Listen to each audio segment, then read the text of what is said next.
Hi everyone, welcome to today's presentation. In order to have a clear presentation, we choose a well-known company Optus to introduce. So, the motivations of human resource in Optus is our topic.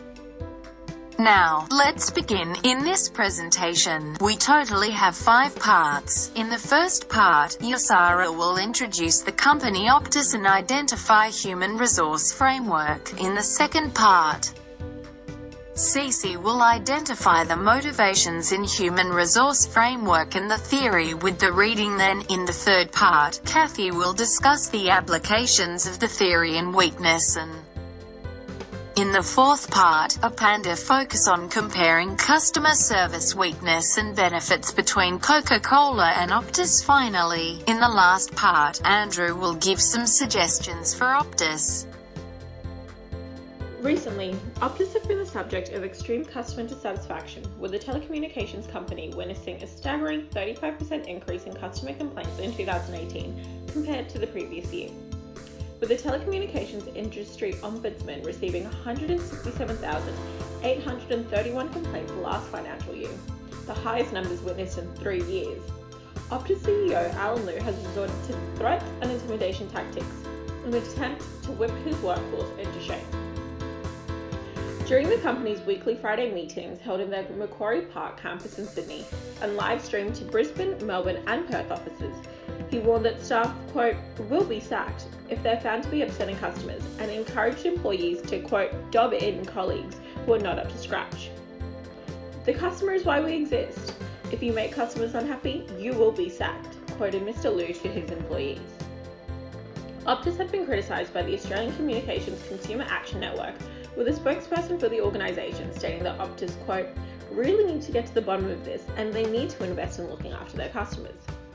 Ultimately, the most effective way of ensuring that Optus customers are being looked after appropriately would be by Optus first and foremost ensuring that its workforce is too being looked after appropriately. Customer dissatisfaction and complaints can be directly correlated to employee disengagement and lack of motivation. Were employees motivated to come to work, finding their jobs to be both meaningful and satisfying, then they'd be greater inclined to perform at their roles at a higher level. This would reciprocally eventuate in Optus customers receiving a high degree of service, resulting in satisfaction on both the part of the workforce as well as management. This understanding is one of the key assumptions of the Human Resources Framework. The Human Resources Framework proposes that organisations and their employees should exist in a harmonious symbiotic relationship where both parties can benefit from one another. Should organisations look after the people who work for them, then those individuals feel a deep sense of involvement and loyalty to the organisation, which will consequently result in employees working hard to ensure that the organisation's ambitions and goals are realised. Given that human capital is the greatest competitive advantage an organisation could possess, ensuring a motivated and engaged workforce is essential for organisational success.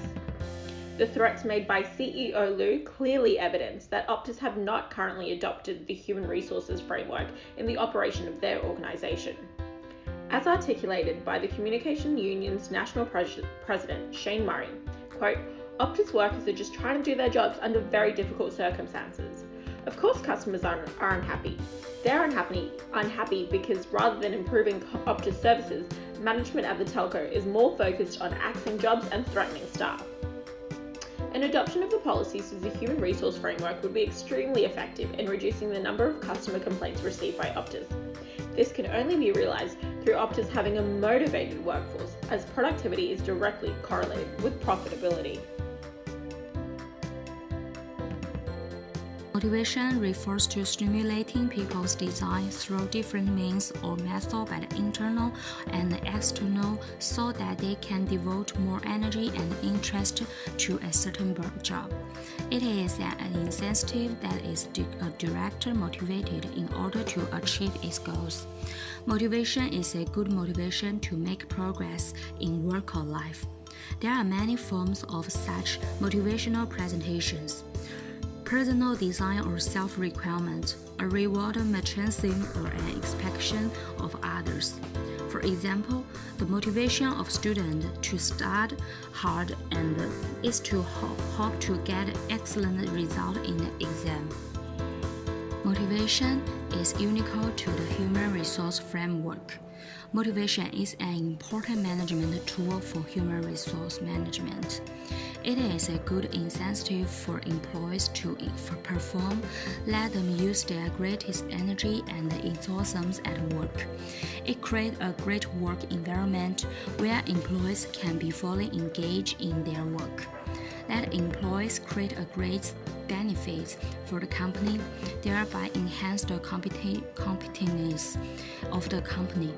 Work motivation can be internal or external. The inner motivation is mainly reflected in the employee's self-requirement and other expectations. Employees have their own achievements. He hopes to get some satisfaction and challenging in his work. Externally motivated employees hope to work through their own effort to gain some recognition or some economic return. Different theories about motivation.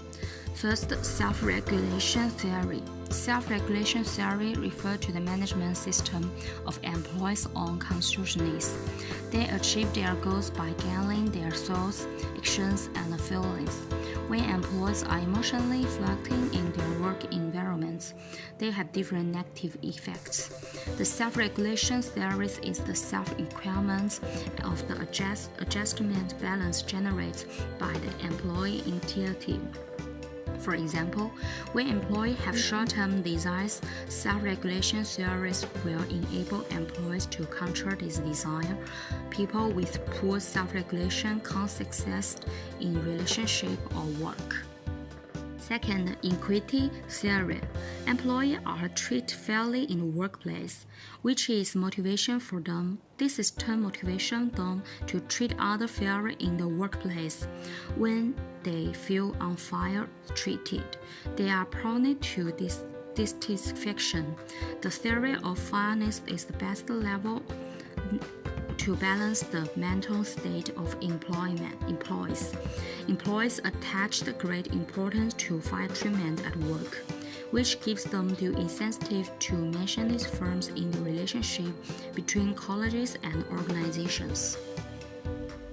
In optus, employees need to obey the precondition of making customers happy.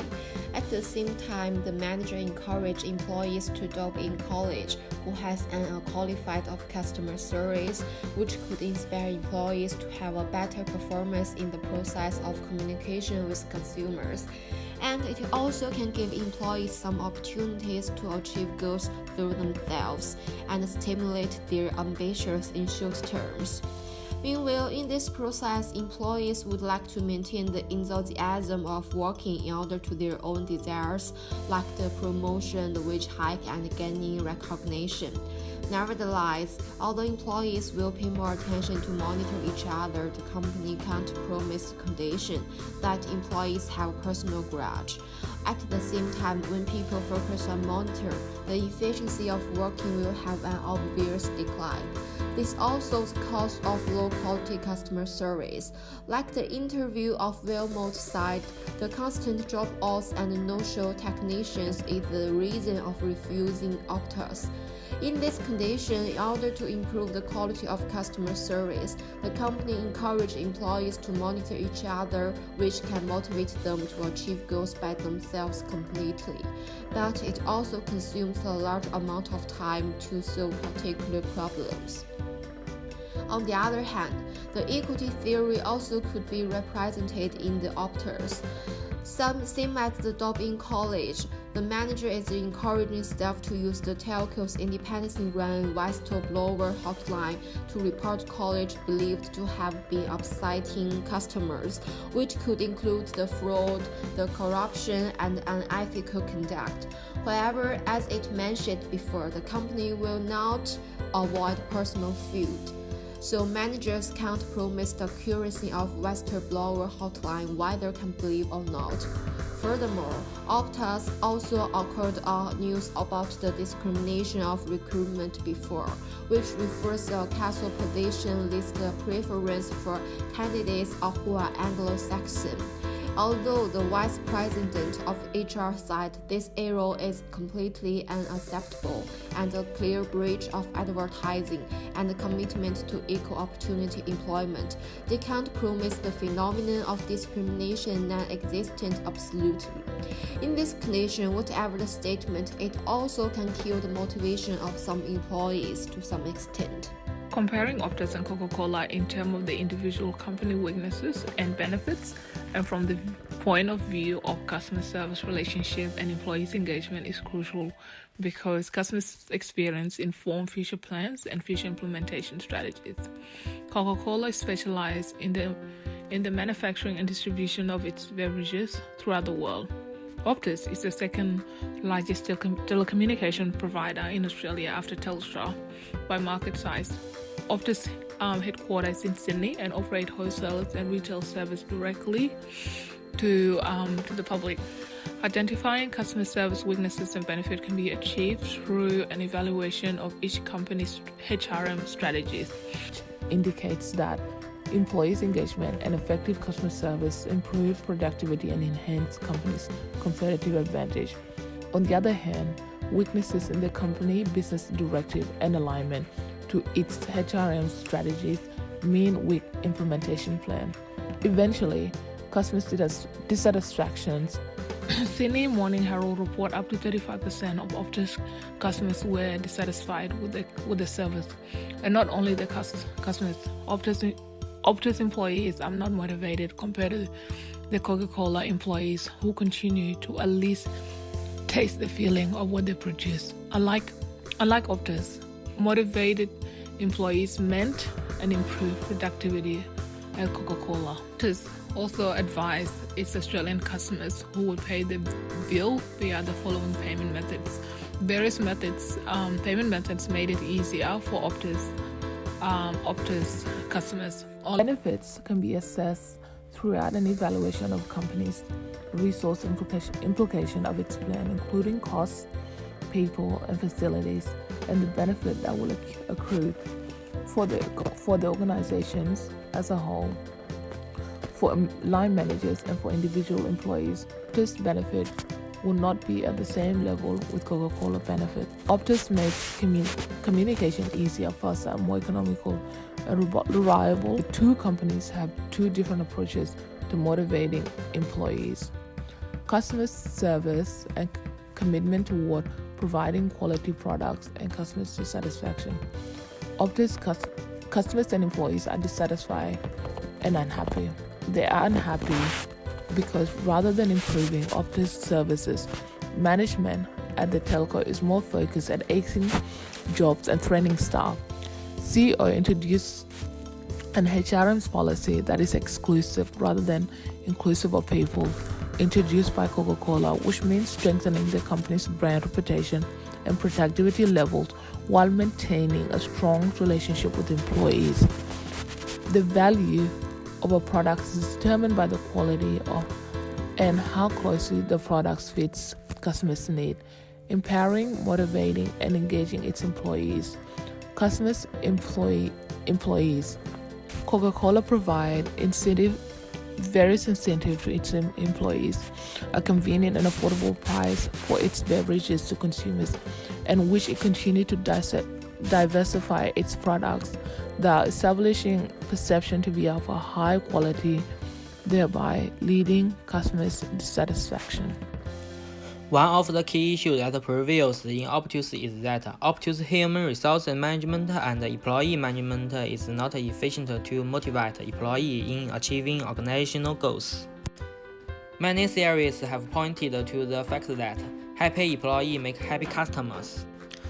Therefore, in order to satisfy the need of Optus customers, a good employee management system and scheme should be established and prioritized.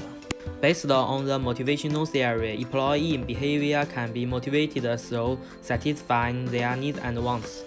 The motivation theory expresses that both the intrinsic and extrinsic rewards can be used to motivate employee behaviors. In the case of Optus, the following strategies have been recommended based on the motivational theory. Firstly, Optus should offer more competitive wage and use good employees compensation scheme, including well-structured short-term and long-term incentives to motivate its employees. In the case of Coca-Cola, the company's reward structures ensure that hard-working employees are taken care of. Comparatively, Optus could imitate the extrinsic reward structure of Coca-Cola. For example, Optus could establish incentive-based compensation for employees, where employees are awarded for their achievement. This could be achieved with competitive KPI system. By fulfilling their physiological needs, employees' efforts can be motivated and integrated to achieve greater performance and thereafter organizational goals. Secondly, Optus should enrich its intrinsic reward design to motivate its employee in achieving organizational goals. In the case of Optus, it has been suggested that intrinsic rewards should be designed to satisfy employee psychological needs for self-esteem and self-actualization. On one hand, career development opportunities such as promotional opportunities or career development training can make employees proud of their progresses and achievements, and therefore meet their self-esteem needs. At the same time, the recognition and acknowledgement granted to employees also fulfill their self-esteem needs. In addition to that, intrinsic rewards such as promotion or career development will allow employees to achieve their career values and therefore achieve self-actualization.